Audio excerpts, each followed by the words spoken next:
Dios lo bendiga, hermanos y amigos. Dios lo bendiga y lo guarde. Que en este día el Señor lo llene de su bendición, que la que enriquece no haya tristeza con ella. Que en este día Dios esté con ustedes en todo lo que hagan.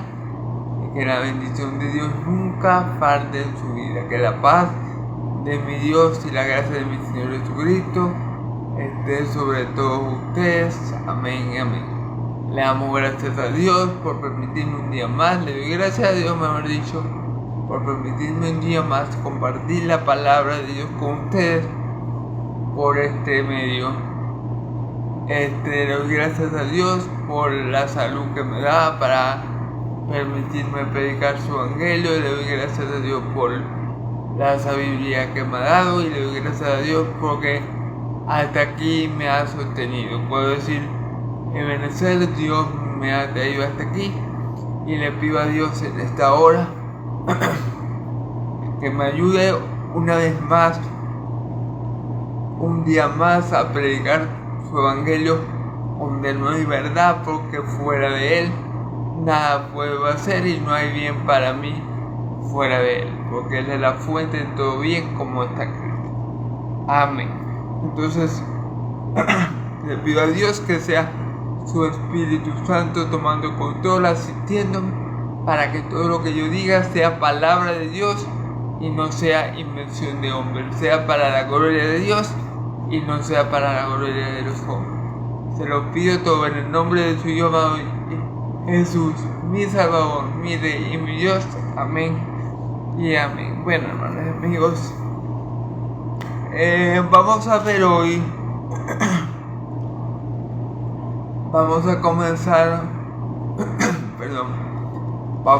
comenzar en el día de hoy con el capítulo 3 del Evangelio de Mateo. ¿Ok? Como dijimos, el Evangelio de Mateo se centra, primeramente está dirigido a los judíos, se centra en el propósito del mismo es demostrar que Jesús es el Mesías, es decir, el Cristo o el ungido de Dios, y que también es el Rey de Israel, es el Rey profetizado, el Rey prometido por Dios a Israel. ¿Okay? Y para esto Mateo comienza con una genealogía muy importante, saber que esa genealogía la tenemos por la gracia de Dios, por el poder de Dios y por la fidelidad de Dios y por el amor de Dios. Si Dios no hubiera desplegado todos esos atributos a lo largo de la historia de Israel, seguramente, hermanos y amigos, no tendríamos Mateo 1 del 1 al 17. Luego tenemos al 18. Luego tenemos, hermanos y amigos, Mateo del 1 al 12, perdón. Luego tenemos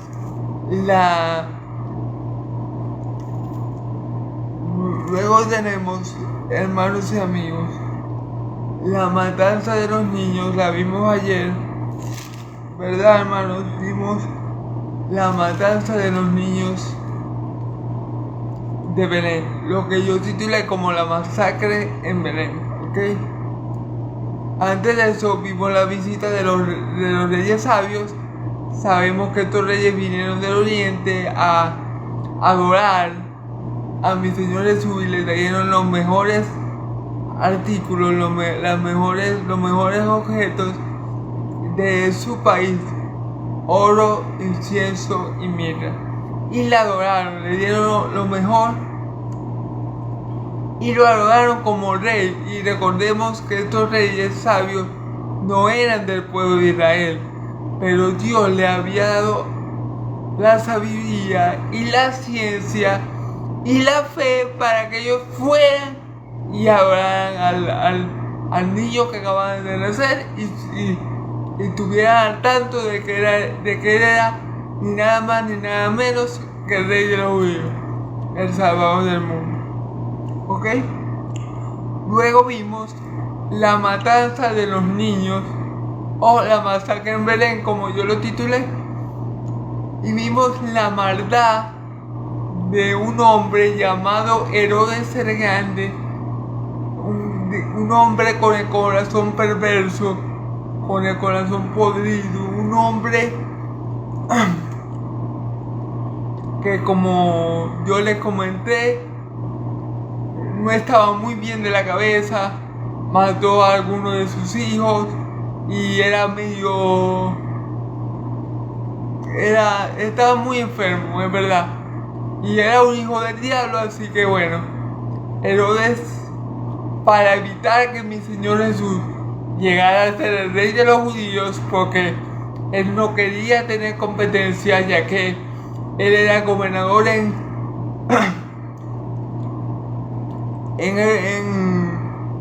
Jerusalén. Él no quería tener competencia y él no iba a permitir que un niño recién nacido le quitara el trono. Así que, para evitar que mi Señor Jesús viniera al mundo, ¿qué hizo él? Mandó a matar a todos los niños recién nacidos, a los niños de 2 años, menores a 2 años, ¿ok? Entonces, bueno, sabemos que detrás de él estaba Satanás obrando a través de su hijo, ¿ok? Porque Satanás es imitador de Dios, así como Dios, el Dios nuestro, obra a través de su Santo Espíritu en nosotros, sus hijos, para que hagamos su voluntad y lo bueno delante de él y le glorifiquemos. Así Satanás obra por medio de sus hijos para querer frustrar y detener los planes de Dios. Pero sabemos, hermanos y amigos, que los planes de Dios son indetenibles y que no hay poder ni en el cielo, ni en la tierra, ni debajo de la tierra que pueda detener a Dios, al Dios de Israel, si Él se dispone a hacer algo, ¿ok? Entonces, gloria a Dios, porque ahí demostró Dios su poder, su omnisciencia y su multiforme sabiduría, salvaguardando a su Hijo amado del peligro de esa masacre o de esa matanza. Y en todo esto, y todas estas cosas que hemos visto, las hemos visto y sucedieron para que se cumpliese la escritura. Recordemos que como Mateo va dirigido a judíos, ¿verdad? Siempre vamos a tener mucha referencia al Antiguo Testamento. En el pasaje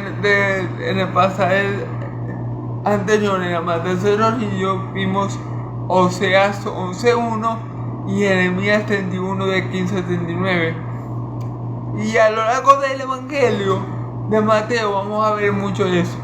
Así dijo el Señor por medio del profeta, o como está escrito en el profeta, o como lo dijo el profeta. ¿Ok? Entonces vamos a el capítulo que nos toca el día de hoy. Es el capítulo 3 del Evangelio de Mateo. Vamos a leer la palabra en el nombre del Padre, del Hijo y del Espíritu Santo. ¿Ok? En aquellos días vino Juan el Bautista predicando en el desierto de Judea y diciendo: arrepentidos, porque el reino de los cielos se ha acercado. Pues este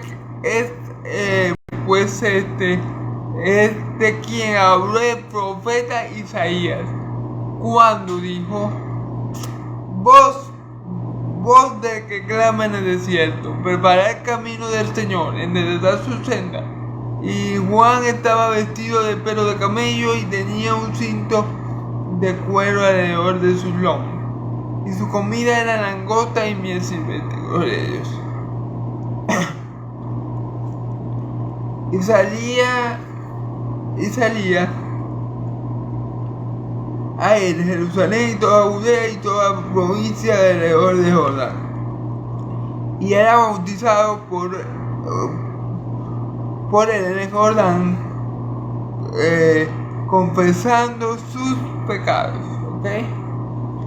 Al ver él que muchos de los fariseos y de los saduceos venían a su bautismo, les decía: generación de víboras, ¿quién os enseñó a huir de la ira venidera?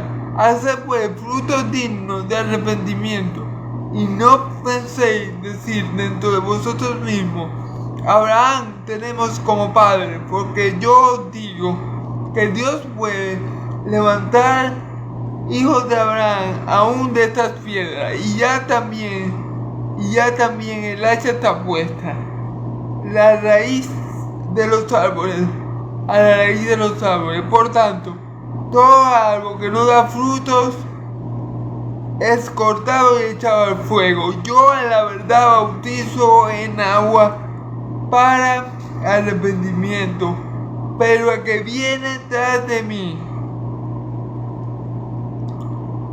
cuyo calzado yo no soy digno de llevar,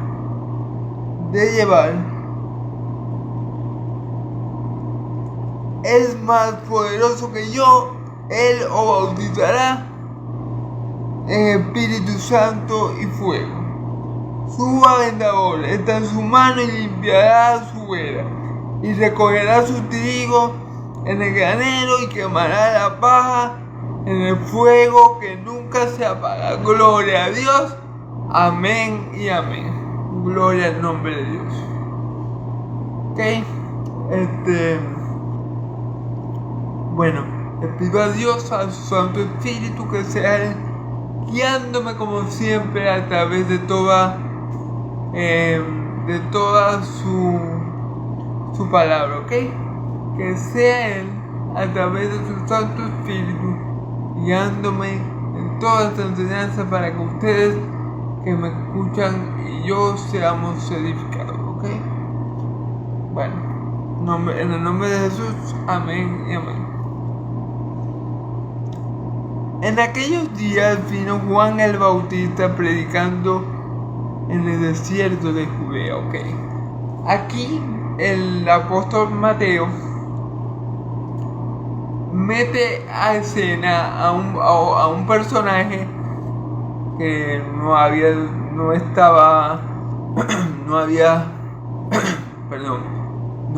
sido nombrado hasta ahora: Juan el Bautista, ¿ok? Esta porción de la palabra que estamos leyendo pasa muchos años después de la matanza de los niños en Belén. ¿Cómo podemos saber esto? Claro, porque mi Señor Jesús tenía 2 años o menos de edad cuando pasó eso, y este pasaje que estamos viendo, Juan el Bautista ya es un hombre. Y Juan el Bautista, ¿quién era Juan el Bautista? Vamos a hablar un poco de quién es Juan el Bautista. Juan el Bautista es hijo de Zacarías y de Elizabeth. Elizabeth era una mujer estéril. Le conocían precisamente por esa discapacidad, llamémosla así, por esa discapacidad, aunque los judíos llamaban a ser estéril una maldición, pero llamémoslo discapacidad. A Elizabeth se le conocía como la estéril, como la que se le conocía como la estéril. Pero ¿qué pasó con Elizabeth y con Zacarías? El ángel Gabriel, el ángel del Señor, se le presenta a Zacarías y le dice que su esposa va a concebir. Zacarías no le cree nada al ángel Gabriel, y el ángel Gabriel le dice: yo soy Gabriel, el que está siempre en la presencia de Dios, y yo vengo a decirte todas estas cosas. Y como no me crees, vas a quedar mudo hasta el día que nazca el niño, ¿ok?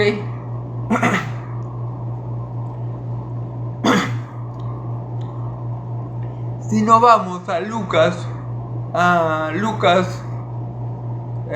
capítulo 1, versículo 26 en adelante, vemos como paralelo, o sea, al mismo tiempo de que cuando María quedó embarazada de de mi Señor Jesús, por obra y gracia del Espíritu Santo, también en ese tiempo quedó embarazada Elizabeth la estéril, ¿ok?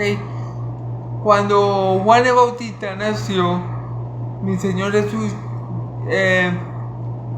ya tenía 6 meses de gestación. Es decir, Juan el Bautista es primo de Jesús porque Elizabeth era familiar de María. Entonces, ellos, tanto mi Señor Jesús como Juan el Bautista, son contemporáneos, ¿ok? De la misma época. Por eso yo le digo, entre el pasaje que estamos viendo ayer, y el pasaje que vimos hoy, hay un salto grande en el tiempo, ¿ok? Mateo venía hablando de la matanza de los niños y luego salta muchos años después a la predicación de Juan el Bautista.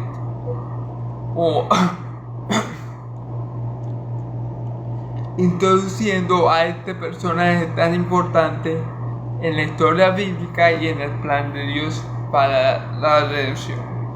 Entonces, para que tengamos un poco la idea, fueron bastante tiempo después, o sea, tenemos un salto grande de tiempo, ¿ok? Y como les digo, Juan el Bautista fue un niño que también fue un milagro de Dios, ya que su madre Elizabeth era estéril y muy vieja cuando lo concibió. Y un milagro de Dios, ya que el ángel le dijo a Elizabeth que el niño iba a ser lleno del Espíritu Santo desde el vientre, desde su vientre. Entonces fue un milagro de Dios, no tan grande como el de María, pero sí fue obra de Dios y de su Santo Espíritu, que una mujer estéril pudiera dar luz a un hijo en esas condiciones, estéril y muy vieja, ¿ok? Entonces, gloria a Dios. Entonces, ya conocemos un poco quién era Juan el Bautista. Era hijo de Zacarías, hijo de Elizabeth, y venía siendo primo de mi Señor Jesucristo, ¿ok?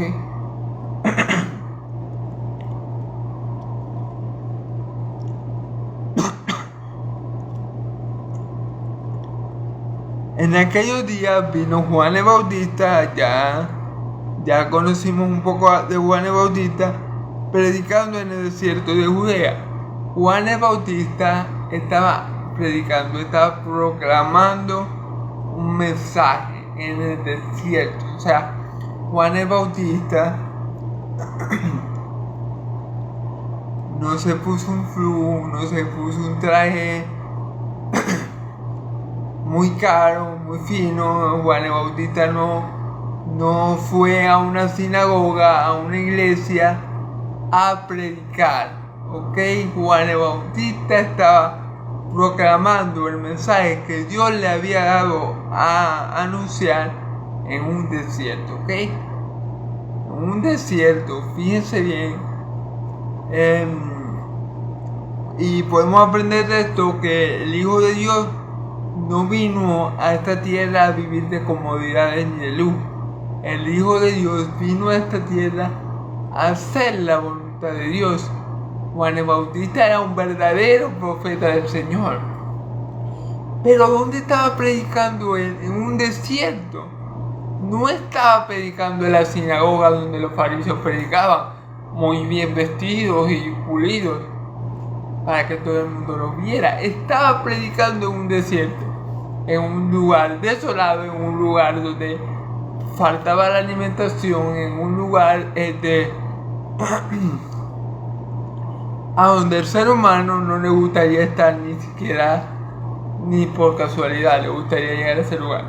Pero ¿por qué Juan estaba allí? Porque esa era la voluntad de Dios para él, porque ese era el propósito con el cual Dios lo había levantado, de proclamar el mensaje que le había dado en el desierto, allí en un lugar no cómodo, un lugar no lujoso, un lugar donde no se iba a hacer famoso, un lugar donde no iba a llamar mucho la atención, allí es que Dios lo quiso, porque ese era el propósito con el cual Dios lo había levantado. Ese fue el propósito por el cual el Espíritu Santo obró en una mujer estéril y en un hombre viejo para que pudieran concebir a Juan el Bautista estando ya casi muerto, siendo de una edad avanzada y bueno, una mujer que era estéril, y era tan estéril que le tenía por sobrenombre la gente Elizabeth la estéril. Y eso, como les digo, en los tiempos de Israel, en esos tiempos, los judíos consideraban que si una mujer era estéril era porque estaba maldita por Dios o era un castigo de Dios. Entonces, vemos por qué Dios obró en Elizabeth de la forma que lo hizo. Vemos como Dios obró, porque Dios obró en Zacarías, un hombre ya viejo, de la forma que lo hizo, porque ese hijo que iba a nacer de esa unión de dos siervos de Dios iba a ser un hijo de Dios que iba a andar conforme al propósito de Dios y iba a cumplir la voluntad de Dios. Por eso nació Juan y para eso fue enviado, ¿ok? Ok, entonces diciendo: arrepentidos porque el reino de los cielos se ha acercado. Fíjense bien.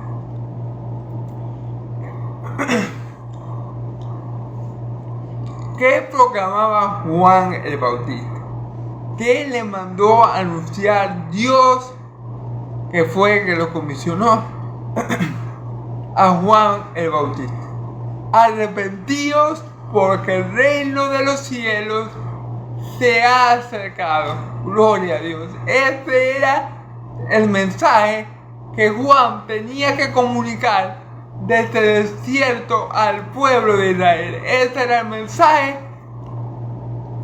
que Juan tenía que proclamar en alta voz y con mucha fuerza, como así lo hizo Juan. Bueno, ese mensaje no era muy llamativo, o sea, ese mensaje no era algo que la gente quisiera escuchar, pero aún así Juan no cambió el mensaje.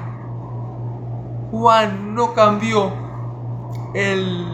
lo que él proclamaba, porque hubiera sido fácil para Juan cambiar el mensaje y hablar lo que él sentía. No, Dios me dijo esto y Dios no le había dicho nada. Hubiera sido más fácil para Juan decir: Dios te ama, Cristo te ama, Dios quiere prosperarte, Dios quiere bendecirte, como dice lo del Evangelio de la prosperidad, ¿verdad? Hubiera sido más fácil para Juan, hubiera sido más famoso Juan y no y hubiera sido más cómodo para Juan predicar ese tipo de mensaje. Pero Juan, como todo profeta de Dios, como todo profeta de Dios, Juan se dispuso a predicar a predicar lo que Dios le había dicho. Miren, hermano, los profetas del Antiguo Testamento y nosotros, los hijos de Dios, en este tiempo, es decir, los hijos de Dios, sí, en este tiempo, tenemos una sola misión: proclamar el Evangelio de Dios, proclamar las palabras que Dios nos ha dado a conocer, revelarlas, manifestarlas al mundo. El profeta en la antigüedad cumplía un papel de parte de Dios como el de un heraldo para un rey. ¿Qué hacía el heraldo de un rey? ¿Qué hacía qué? Perdón. ¿Qué hacía el heraldo de un rey? ¿Qué hacía un heraldo? ¿Cuál era la función en el reino del heraldo? Bueno, el rey decía, fíjense bien, el rey decía: El rey anunciaba, por ejemplo, me voy a casar por quinta vez. En los tiempos de antes eso no era nada extraño. El rey tenía varias esposas. Bueno, él le decía, di al heraldo, su heraldo le decía, dile a mi pueblo que me voy a casar por quinta vez. ¿Y qué hacía el heraldo? Iba por toda la ciudad, ¿verdad?, anunciando, el rey se va a casar por quinta vez.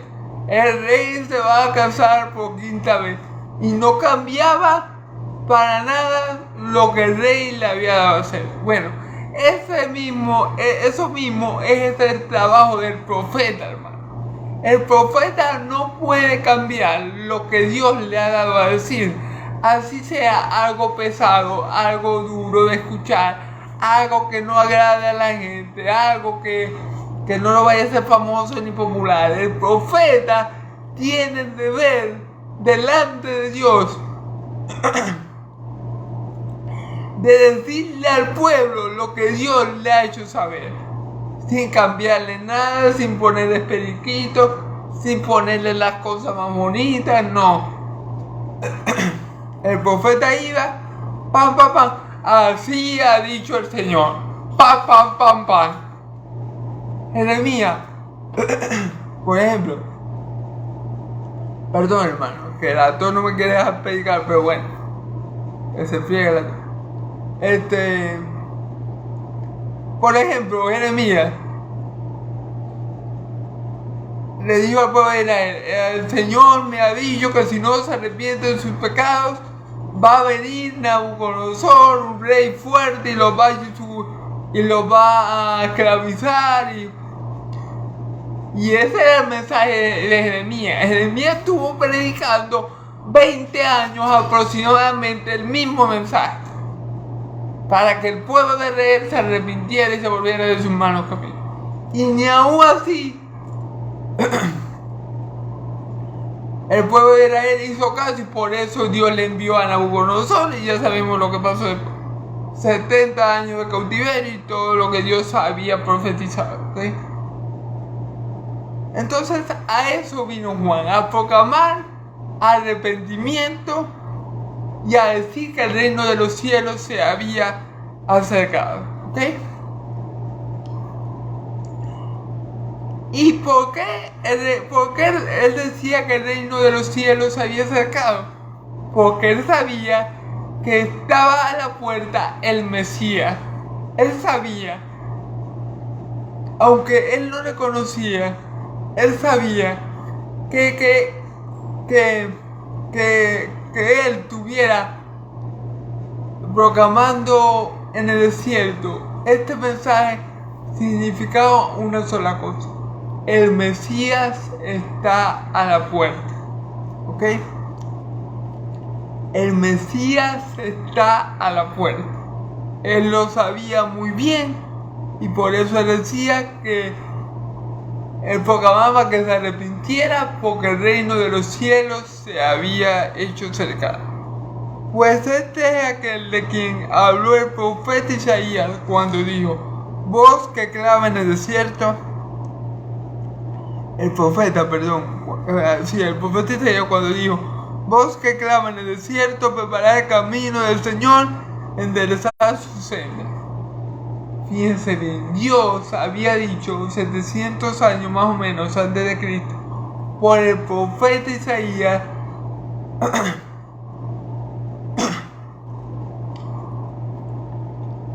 que él iba a enviar a un profeta antes que viniera el Mesías, ¿ok? Y ese profeta iba a tener una característica, que iba a ser una voz que clamaba desde el desierto, ¿ok? Y eso lo podemos encontrar en Isaías 43. Dice lo mismo: voz que clama en el desierto, prepara el camino, enderezar las sendas para el Señor. Entonces, parafraseando un poco el texto. Entonces, como podemos ver, Mateo hace referencia a Isaías 43 para que sepamos que eso se está cumpliendo con Juan el Bautista. Juan el Bautista, esa voz que clamaba en el desierto, esa voz, ese hombre llamado a anunciar arrepentimiento, llamando a anunciar al pueblo de Israel que se arrepintiera porque el reino de los cielos se había acercado. Pero ¿de dónde lo anunciaba él? Desde el desierto. Voz que clama en el desierto. Prepara el camino del Señor, enderezar sus sendas. Aquí podemos ver otro de las funciones de Juan el Bautista, o sea, otro de los objetivos. Uno de los objetivos era clamar en el desierto, decirle a la gente: arrepentidos porque el reino de los cielos está cerca. Ese era el principal, pero había otro objetivo muy importante que Juan tenía que lograr, o que Dios le había encomendado a Juan, que era preparar el camino para el Señor, enderezar sus sendas. ¿Qué quiere decir esto, hermano? Que Juan venía delante del Señor, ¿verdad?, para preparar su camino y para enderezar su senda. Es decir, venía con el objetivo, ¿verdad?, de lograr que el pueblo de Israel estuviera preparado para recibir al Mesías. Por eso era importante que el pueblo de Israel, antes que llegara el Mesías, estuviera consciente de su pecado delante de Dios. Miren, hermano, algo que no le permite al hombre estar o llegar a Dios o agradar a Dios o acercarse a Dios por su cuenta, como dice mi Señor Jesús: nadie puede venir a mí si el Padre que me envió no le trajere. Algo que le impide al hombre acercarse a Dios es que el hombre no se percibe pecador y el hombre no se percibe malo. Entonces, eso es algo que le juega en contra al hombre. Y Juan, por medio de su anuncio, venía ¿para qué? Para preparar al pueblo para recibir al Mesías, para quitar lo que le estorbaba al Mesías, lo que le hubiera podido estorbar al Mesías. ¿Qué era eso?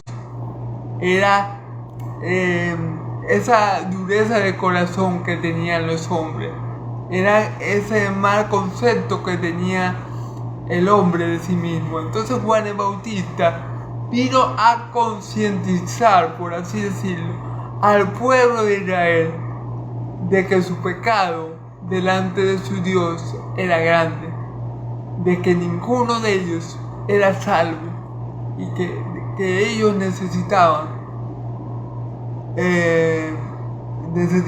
urgentemente arrepentimiento, porque ya estaba cerca el Redentor de Israel, porque el reino de los cielos ya había sido cercado. Entonces Juan el Bautista fue a eso, a preparar al pueblo, a preparar al hombre, a preparar a los israelitas, para que no hubiera nada en ellos mismos que les impidiera a ellos aceptar al Señor, y para que no hubiera nada que, digámoslo así, que le dificultara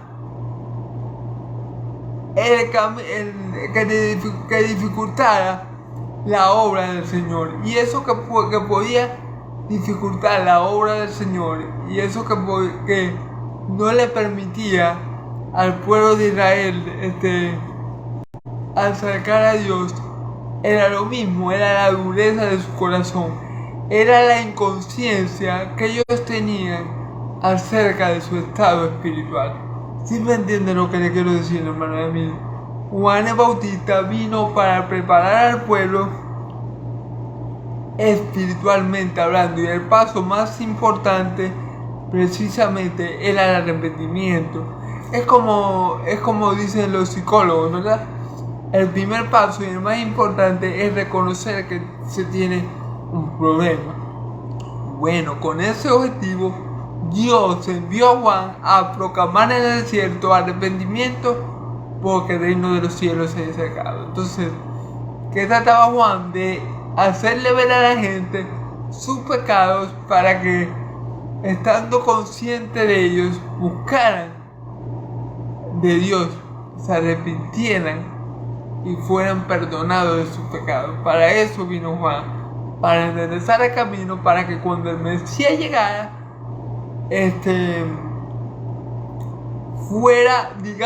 fuera como más fácil al Mesías poder tocar el corazón de su pueblo. Aunque claro está, hermano, claro está, Dios es Dios y su Hijo amado es su Hijo. Es decir, Dios no necesita a nadie para hacer su obra.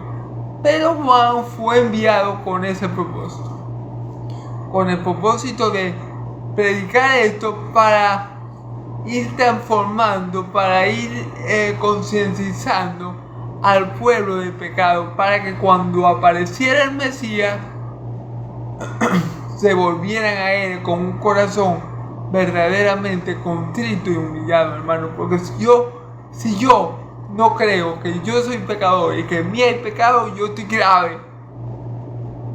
Si el hombre se percibe a sí mismo como santo, bueno y justo, el hombre está totalmente grave y va camino al infierno. Pero si el hombre reconoce su pecado y su incapacidad de estar delante de Dios por sus méritos y obras, el hombre tiene mucha esperanza de que Dios obre en él y lo salve de su justo fin. Entonces, hermano y amigo, gloria a Dios por el trabajo que le encomendó a Juan, que era preparar el camino, concientizar al pueblo, tratar con ese pueblo duro de servicio, para que cuando viniera Cristo, el Mesías, la luz del mundo, ellos lo aceptaran y fueran salvos de la ira de Dios. ¿Ok? Entonces, y Juan estaba vestido de pelo de camello, tenía un cinto de cuero alrededor de sus lomos, y su comida era langosta y miel silvestre. Como pueden ver, Juan no era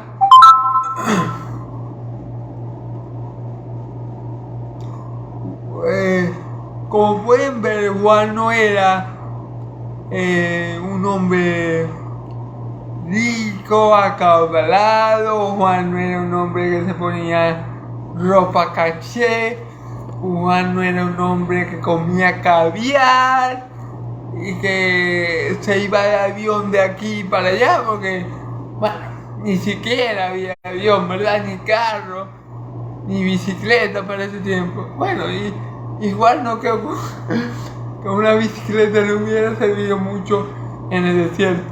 Pero lo que le quiero decir, Juan no era un hombre prosperado y con muchas riquezas materiales. Era un hombre que comía miel silvestre y que comía langosta y miel silvestre en el desierto. Eso era su única fuente de alimentación, y así Dios lo sostuvo durante todo su ministerio aquí en la tierra, predicando a voz en cuello en el desierto, y Dios lo sostuvo todos los días que él estuvo aquí en la tierra. Amén. Y no era un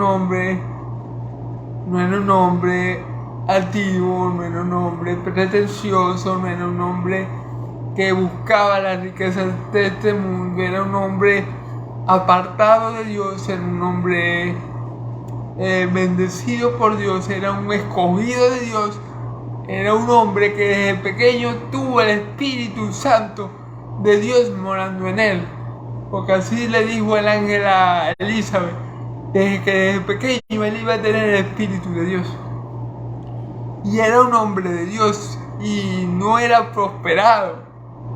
Ok, económicamente hablando, Juan no vivía en una prosperidad ostentosa, ni en lujo, ni con carros, ni con yates, ni aviones, ni jet privado, nada de eso.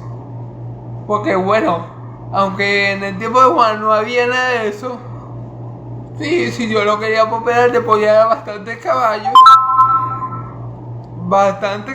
¿verdad? Le podía dar, no sé, bastantes camellos, le podía dar bastantes ovejas, como hizo con Jacob, ¿verdad? Pero a Dios no le interesaba que Juan se centrara ni en cuidar las ovejas, ni en cuidar los caballos, ni en amasar fortuna. A Dios le interesaba que Juan cumpliera con el propósito con el cual él lo había enviado, y era clamar con voz fuerte y clara: arrepentíos, porque el reino de los cielos se ha acercado.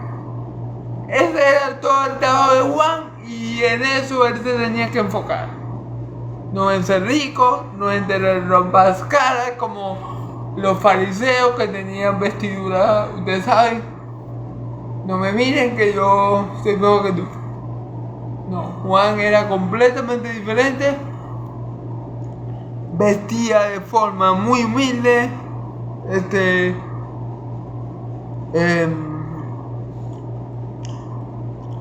Con pelo de camello, y tenía un cinto de cuero alrededor de sus lomos, y su comida era langosta y miel silvestre. Ahí no había prosperidad económica por ningún lado, ¿ok?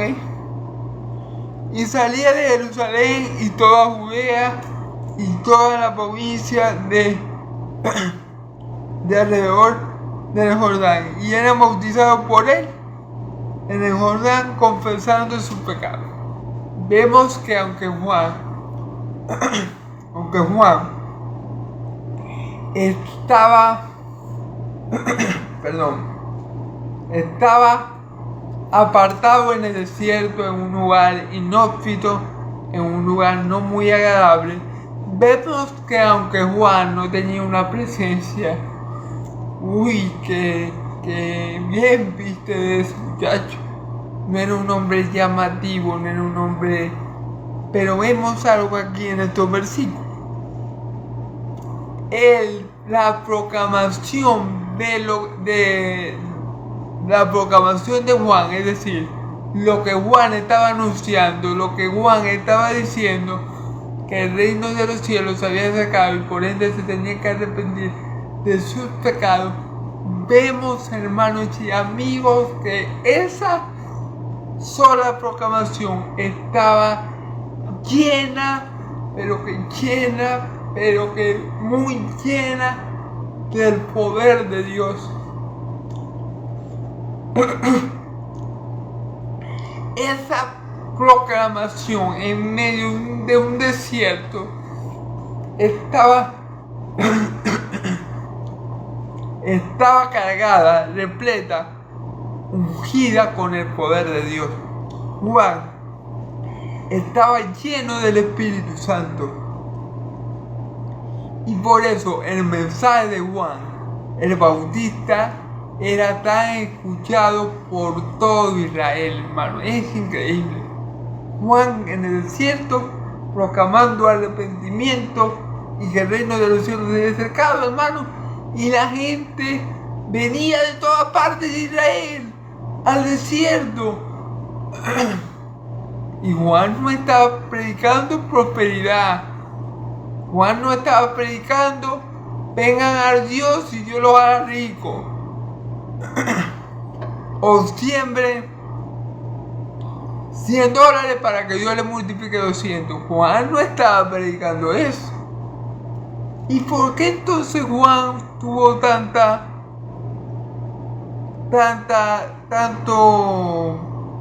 digamos, poder?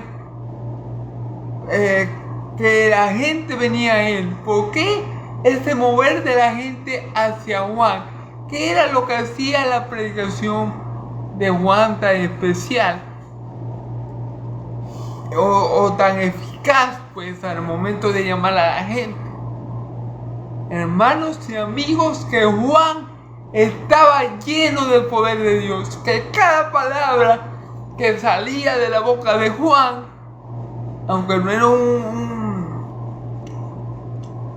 profeta de eso que ahora de la prosperidad, cada palabra que salía de la boca de Juan, hermanos, estaba llena del poder de Dios. Por eso la gente venía a Juan de todas partes de Israel, porque reconocía a Juan como siervo de Dios, porque había algo en él que hacía que sus palabras tuvieran peso y que la gente lo tuviera a él como un verdadero profeta de Dios, y que era lo que viene del Espíritu Santo, hermano, hablando y redarguyendo a la gente de sus pecados, dándole a conocer a la gente, hermano, que yo estaba más perdido que, no sé, hermano, ellos dándole a entender a la gente eso, la necesidad imperiosa, no sé si eso es una palabra, pero ya la dije,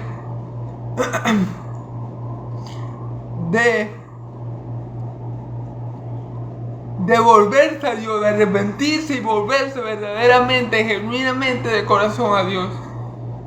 Y aunque el mensaje de Juan era ese, como estaba lleno del poder de Dios, hermanos, tuvo ese efecto que la gente de todas partes de Israel venían a Juan. Fíjense bien. Dice, y salía de Jerusalén y de toda Judea, toda la provincia de alrededor del Jordán, y eran bautizados por Juan y confesando sus pecados. Fíjense bien, aunque Juan no era un pastor, un profeta de la prosperidad, ¿verdad? Y no estaba vestido con ropa fina ni nada por el estilo. Aunque el mensaje de Juan no le agradaba a las personas, cuando Juan hablaba, Dios lo respaldaba. Todo lo que estaba haciendo Juan era respaldado por Dios. Por eso, hermanos y amigos, a pesar de que el mensaje no era uno precisamente agradable, la gente venía a Juan desde todas partes de Israel a que lo bautizara y se confesaban con él y le confesaban a él sus pecados. Ahora, esto de confesar los pecados, hermanos y amigos, tienen que entender esto por la época y por el propósito con el que Dios había enviado a Juan. Dios había enviado a Juan, como nosotros dijimos, ¿para qué?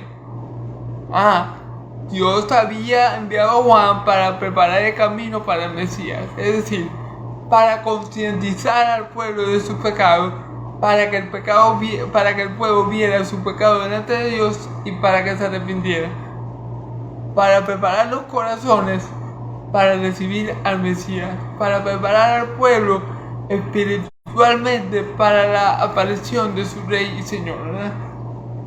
Entonces, para que eso se pudiera dar como Dios quería que se diera, para que la voluntad de Dios se pudiera cumplir, y Juan pudiera cumplir su propósito aquí en la tierra conforme a lo que Dios le mandó, era necesario que el pueblo de Israel se arrepintiera de sus pecados, y por esto los confesaba, ¿ok? Los confesaba, y al momento de ser bautizados, Juan les perdonaba sus pecados. Pero fue, hermanos y amigos, quiero que entiendan, el ministerio de Juan y lo que Dios le mandó a hacer fue a Juan, o sea, fue algo especial por el propósito que tenía Juan, preparar el camino para el Señor. Como ese era el propósito, Juan tenía que concientizar a su pueblo, al pueblo de Israel, de sus pecados, y tenía que limpiarlos con agua. Entonces por eso ellos le confesaban el pecado a Juan, ¿verdad? Y él los bautizaba y los perdonaba de pecado, porque esa había sido la misión que él tenía, ¿ok? Ahora, en la actualidad, hermano, por ejemplo,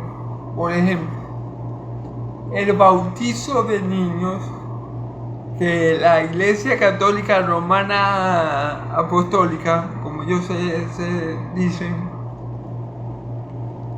lleva a cabo, es algo innecesario. Bautizar a un niño es algo innecesario. ¿Por qué le digo esto, hermano? ¿Para qué es el bautismo de agua? Para arrepentimiento de pecado, hermanos y amigos. El bautismo de agua es para arrepentimiento de pecado. Un niño no se puede arrepentir de sus pecados porque no tiene pecado. Un niño no se puede arrepentir de sus pecados porque no cree en Cristo. Un niño no necesita del bautismo con agua porque un niño va naciendo al mundo, ¿ok? Un niño no necesita nacer de nuevo. Entonces, por esas razones, el bautismo de agua implementado por la Iglesia Católica carece de fundamento y carece de propósito y de finalidad, ¿ok? Para dejar eso claro. Versículo 7. Al ver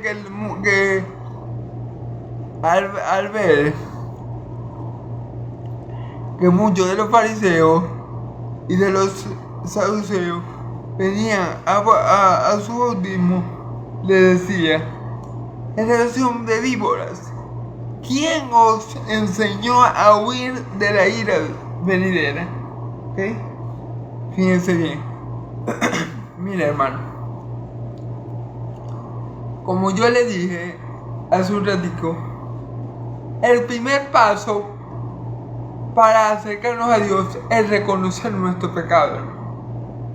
El hombre no puede acercarse a Dios y lo que le impide acercarse a Dios muchas veces es eso. Es que el hombre no se ve pecador, no se ve malo, y como no se ve pecador ni malo, no se acerca a Dios para buscar salvación y vida eterna. Y este precisamente era el problema con los fariseos y con los maestros de la ley, que ellos se creían tan santos y tan justos, y ellos pensaban que cumpliendo con la ley de Moisés ellos iban a ser salvos, y por eso ellos no creían que estaban en problemas delante de Dios, como todo ser humano sin Cristo está en problemas delante de Dios. Entonces ellos no se percibían a sí mismos pecadores, no se percibían a sí mismos merecedores del infierno. Por ende, ellos creían estar justificados delante de Dios. Pero miren lo que le dice Juan.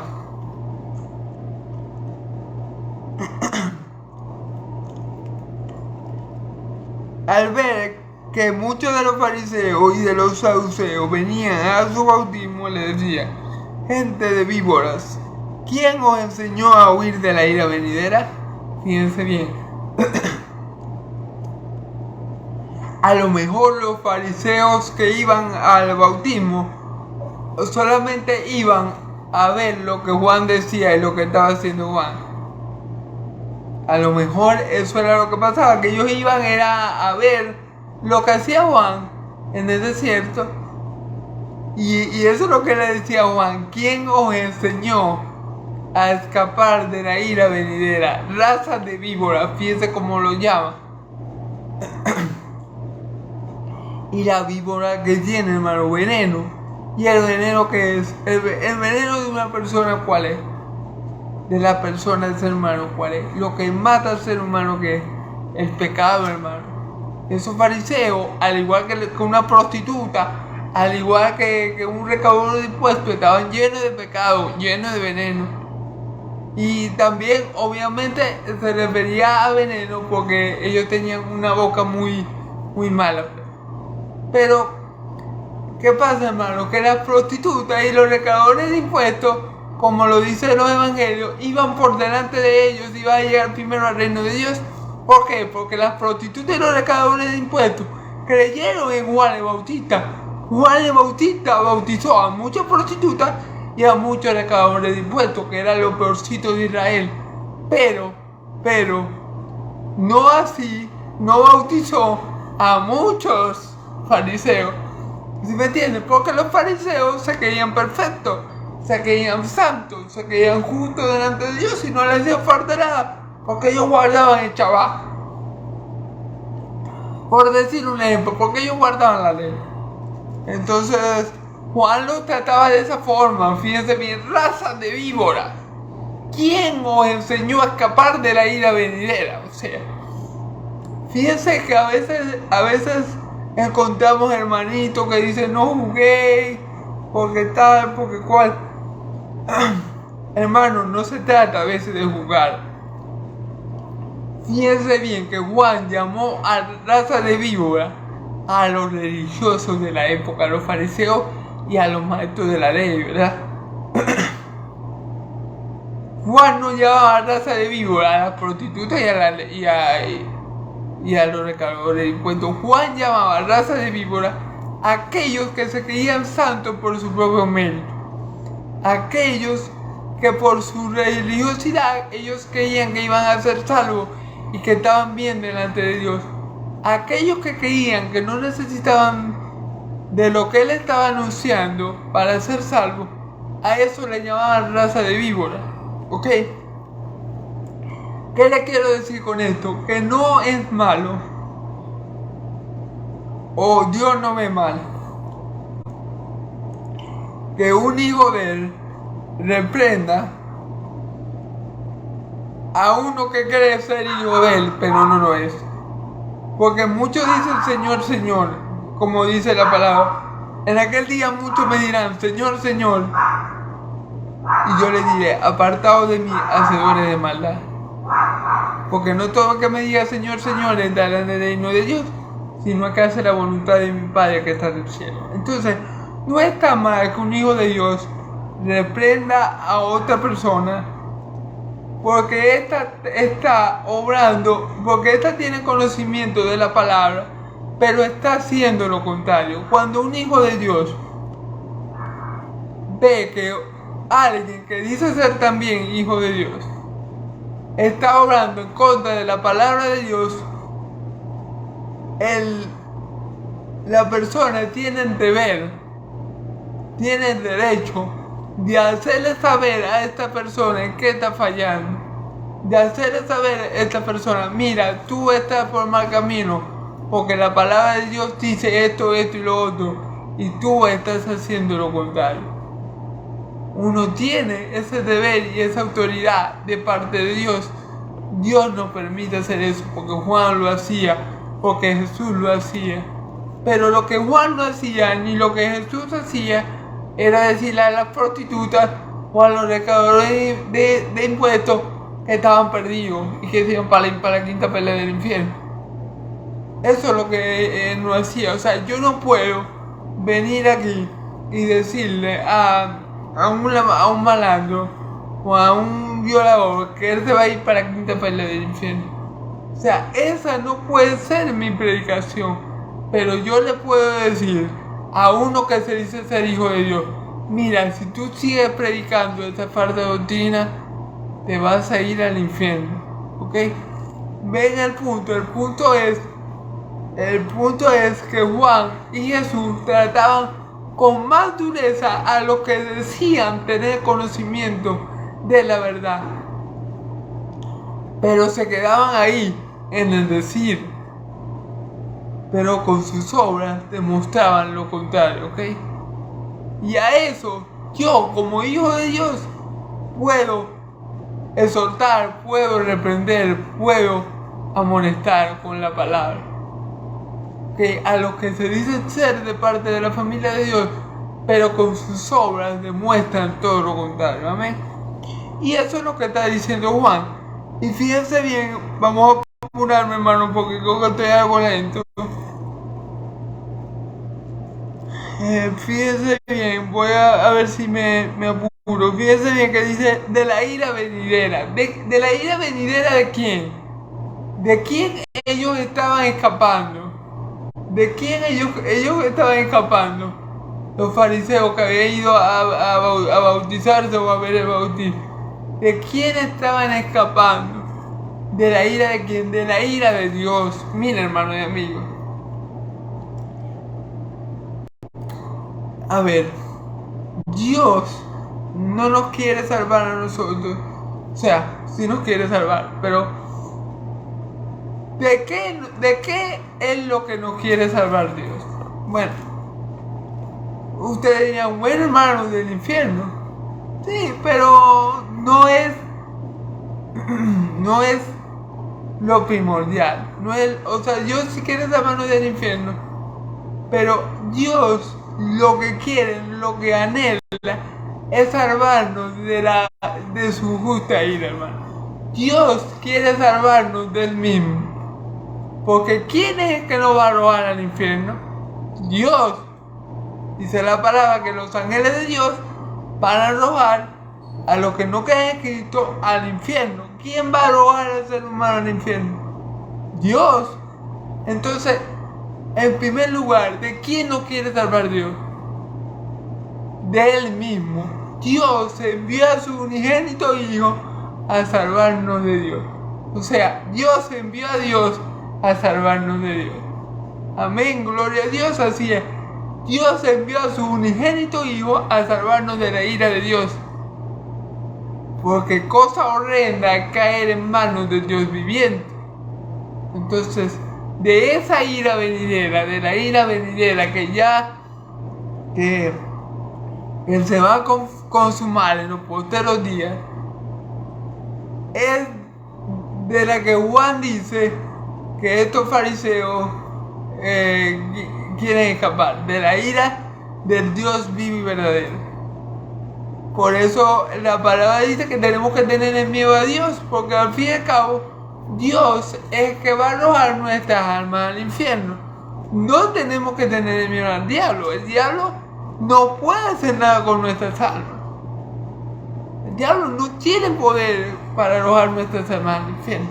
El que tiene poder para arrojar las almas al infierno es Dios.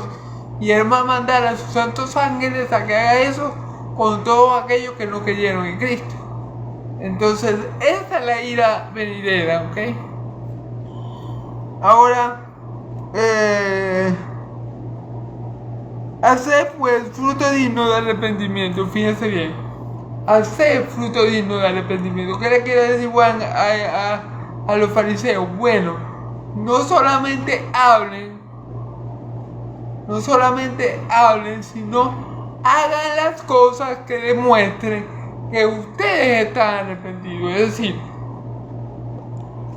ayuden a los huérfanos, no admitan soborno de nadie, no sean idólatras, hagan las cosas, no acerten, no roben a las viudas, ¿me entienden? Den frutos dignos de arrepentimiento, no hagan lo que ahorita ustedes están haciendo, que los tienen apartados de Dios.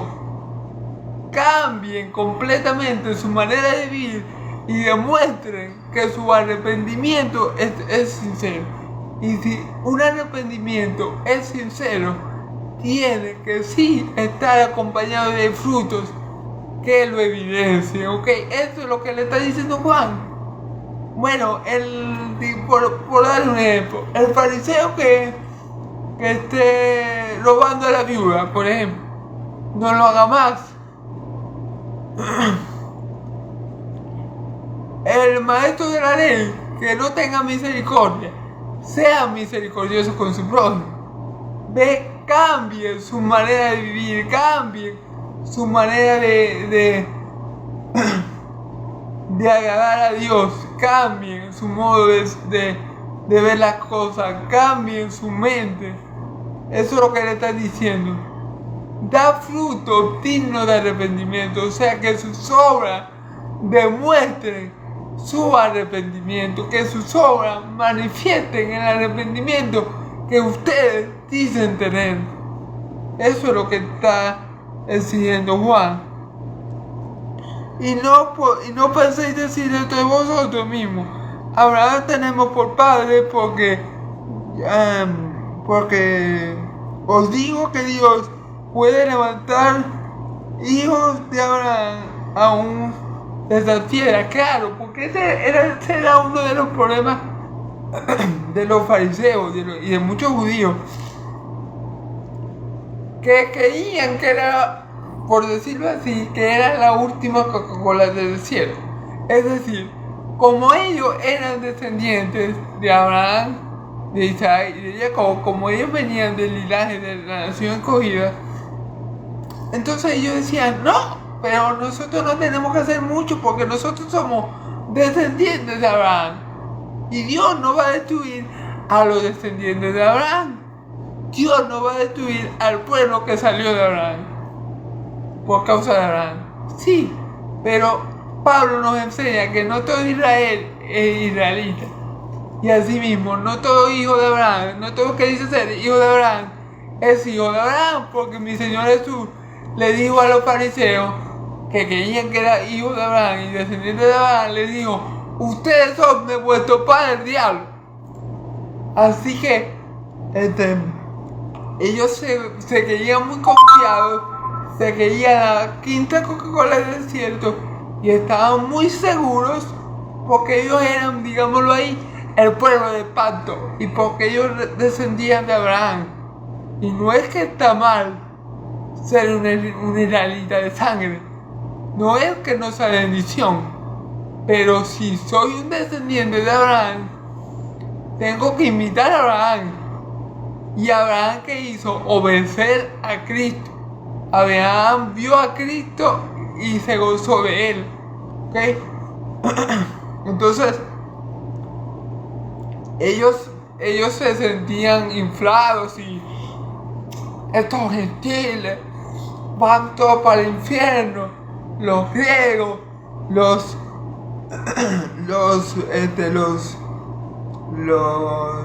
babilónicos, los egipcios, todos van para el infierno y nosotros somos los únicos que nos vamos a salvar porque somos descendientes de Abraham.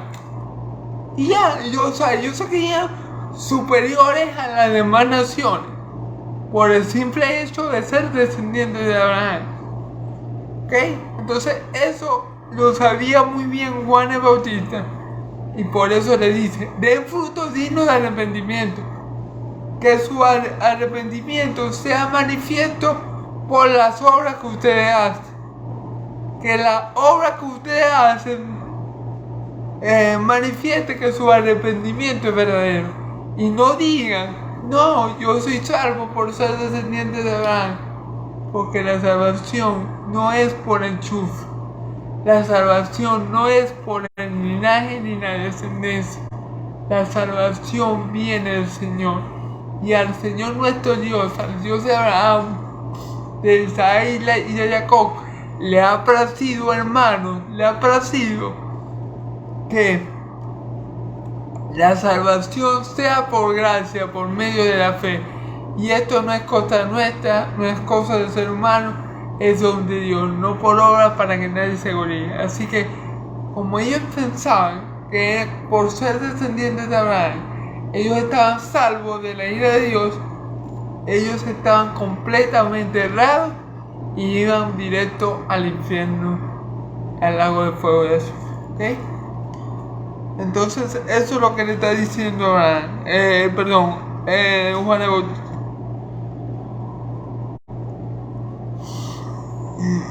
Y le dice, no diga que Abraham tenemos por padre, porque yo digo que Dios puede levantar hijos de Abraham aún de estas piedras. Así es, hermano, Dios puede hacer que cualquier persona sea descendiente de Abraham. Por ejemplo, yo soy descendiente de Abraham, no de sangre, pero sí por medio de la fe que es en Cristo Jesús. Por medio de la fe, yo soy descendiente de Abraham, porque yo he creído en la simiente de Abraham, y por medio de esa simiente que es Cristo, yo soy hijo de Abraham por medio de la fe. Y yo no soy israelita, pero sí soy descendiente de Abraham para la gloria de Dios. Y Dios puede hacer lo mismo hasta con las piedras, ¿ok? Pues, Él puede crear verdaderos israelitas hasta de las piedras, ¿ok? Entonces, gloria a Dios. Y también el hacha está puesta a la raíz de los árboles, por tanto, todo árbol que no dé fruto será cortado y echado al fuego. Ya el hacha está puesta, ¿qué quiere decir? Que Dios ya está preparado, hermano, para cegar, para cortar todo árbol que no dé fruto.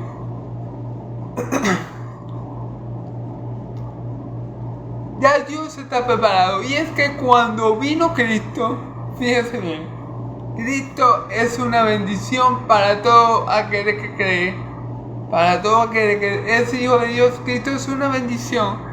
Pero para todo aquel que no cree, hermano, Cristo es piedra de tropiezo y que hace caer, como dice la Escritura, hermano. Para nosotros Cristo es una piedra preciosa y aprobada por Dios, establecida por Dios, una piedra de fundamento eterno hermosísimo. Pero para los que no son de Cristo, Cristo es la piedra que los hace caer, ¿ok? Entonces, que viniera Cristo fue una bendición para los elegidos de Dios. Fue una bendición para todo aquel que se arrepintió de sus pecados. Para todo aquel que escuchó a Juan el Bautista y se arrepintió de sus pecados. Cristo fue una bendición. Pero para los que no, hermano, Cristo era esa hacha por la que Dios iba a cortar a los que no dieran fruto. ¿Por qué, hermano? Porque a venir Cristo a salvar a su pueblo de sus pecados. Todo el que no creyó en Cristo por medio de la fe fue cortado, hermano. El hacha estaba puesta. Dios estaba esperando que los judíos rechazaran a su hijo para cortarlo. El hacha ya estaba puesta. Y cuando Cristo vino y salvó a su pueblo de sus pecados, pero muchos israelitas no le creyeron, ni le siguieron, ni lo adoraron, ni lo amaron. A eso Dios lo cortó. Y Él dice, fíjense bien, y también la hacha está puesta a la raíz de los árboles. Por tanto, todo árbol que no dé fruto,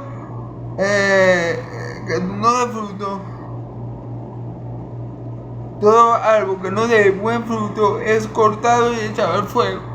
Claro, hermano, y no hay fruto bueno sin Cristo. Nadie va a poder dar frutos que agraden a Dios si no creen en Cristo, si no creen en el ungido de Dios. ¿Y qué creen que les pasó a todos estos fariseos y del diablo que no creyeron en Cristo y que no creyeron en Cristo y murieron en su incredulidad? Fueron cortados, hermanos, fueron cortados por Dios y echados al infierno. Al lago de fuego y azufre, al infierno eterno, hermano, al infierno. ¿Ok? Entonces, ese es el problema. El problema está, lo que yo quería es que los árboles dieran fruto. Y el que no dé buen fruto, hermanos y amigos, va a ser cortado por Dios. Porque un árbol que no da fruto, hermano, es un árbol inservible, es un árbol maldito. Y es un árbol que no va a estar en el huerto de Dios, para decirlo de alguna forma. Entonces todo árbol que no está en Cristo, toda persona que no está en Cristo, no va a poder dar fruto. No va a poder dar buenos frutos que agraden a Dios. Y esos árboles van a ser cortados. Igual lo sabía. Si ustedes no dan buenos frutos, van a ser cortados. No importa que sean descendientes de Abraham, no importa que estén bajo el pacto mosaico, no importa. Si ustedes no dan buenos frutos, no se arrepienten, se vuelven de su malo camino y comienzan a dar frutos que demuestre que su arrepentimiento es genuino, ténganlo por seguro que sean hijos de Abraham, no los va a salvar de que Dios los corte y los tira al fuego que arde. ¿Okay? Y ellos dieron ejemplo, los fariseos más que nada, de que no eran árboles que daban buenos frutos. ¿Por qué? Porque no aceptaron nunca a Cristo. Ok, y fuera de Cristo no podemos dar buenos frutos, hermano. Si no estamos unidos a Cristo, no vamos a ser un árbol que dé buenos frutos, hermano. Y estos fariseos, hijos del diablo, lo demostraron en su forma de tratar al Mesías, que ellos no eran árbol que daba buenos frutos. Y a ellos los cortó Dios, gloria a Dios. Y cuando dice cortar es arrancar de raíz y echar al infierno, ¿ok? Yo a la verdad os bautizo en agua para arrepentimiento, pero el que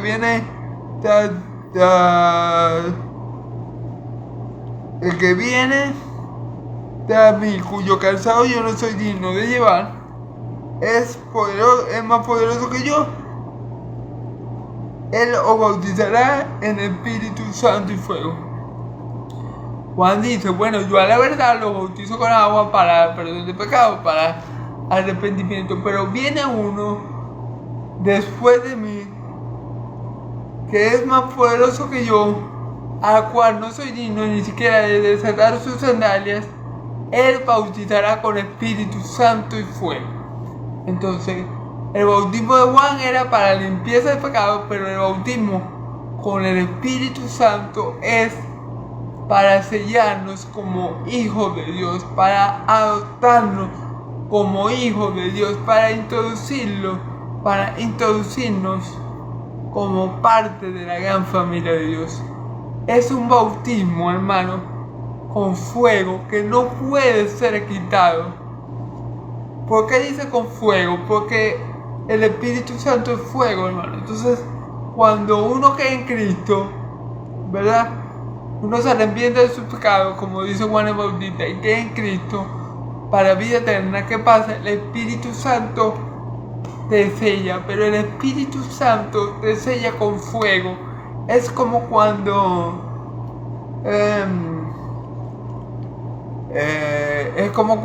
los hacendados tienen vacas, ¿verdad? Y ellos, para marcar su vaca, para que sepan que esa vaca es de él, ellos le ponen un hierro caliente, ¿verdad?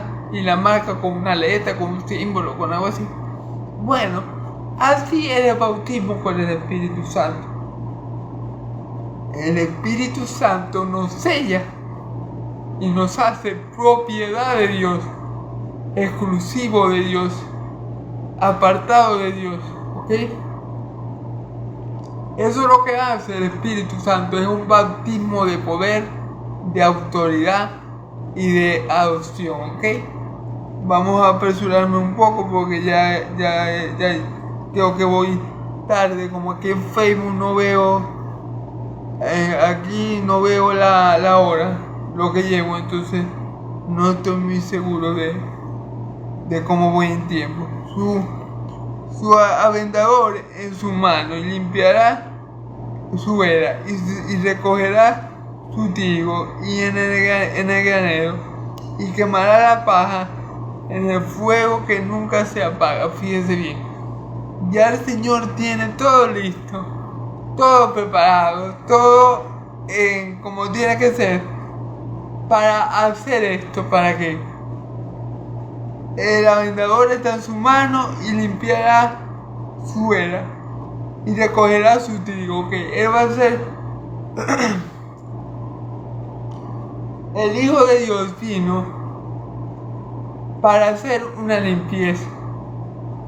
Él va a limpiar a Israel y va a recoger de Israel su trigo. ¿Cuáles son sus trigos? Fíjese bien, su trigo es todo aquel que cree en Cristo. Es trigo, es semilla plantada por Dios, es árbol de Dios y da buenos frutos, que es el trigo. Todo el trigo Él lo va a recoger porque es de Él. Dice aquí, su trigo. O sea, los que son hijos de Dios, los que creyeron en Cristo, ese trigo, los que dieron fruto digno de arrepentimiento, ese trigo, Él lo va a recoger, lo va a limpiar, lo va a recoger, ¿ok? Y lo va a guardar en su granero. ¿Cuál es el granero? El reino de los cielos. El reino de los cielos es el granero donde Dios, por medio de Cristo Jesús, va a guardar su trigo, lo que son suyos, lo que dieron fruto digno de arrepentimiento, los árboles buenos, los árboles que dieron buenos frutos, ¿ok? Pero dice, y quemará la paja en el fuego que nunca se apaga. ¿Y la paja qué? Bueno, aquellos israelitas o aquellas personas que no dieron fruto, que eran cizaña, que eran mala hierba, que eran paja, que lo único que sirve es para ser quemada y echada al fuego. Bueno, esos son los descendientes de Abraham, o esos son los hijos de Israel que no creyeron en Cristo. Y esos son las personas de todo el mundo que se nieguen a creer en Cristo, van a ser arrojadas al fuego que arde y nunca se apaga. Porque no son trigo de Dios, no son trigo de Dios, sino que son paja. Y la paja no sirve para nada, sino que se seca y es echada al fuego. ¿Ok? Entonces, esta es la verdad, hermano. Cristo vino y Cristo va a limpiar su pueblo de Israel. Y él del pueblo de esa limpieza va a sacar trigo, ¿ok? Que son sus hijos, y los va a apartar de la paja. Y al trigo lo va a guardar en su granero, que es el reino de su padre, y a los malos, que los trata como paja. Y estos son los que no dieron fruto, el reino de arrepentimiento, los que no creyeron en Cristo y por tanto son echados como la paja seca al fuego que se arde y nunca se apaga. Bueno, hermanos y amigos, Dios los bendiga mucho, Dios los guarde, el Señor haga resplandecer su rostro sobre ustedes, el Señor tenga misericordia de ustedes y le dé paz. Que la paz y la gracia de mi Señor Jesucristo sea sobre todos vosotros. Amén y amén. Dios lo bendiga mucho. Gracias por escucharme y gracias a Dios por permitirme predicar su evangelio en el nombre de Cristo Jesús. Amén y amén.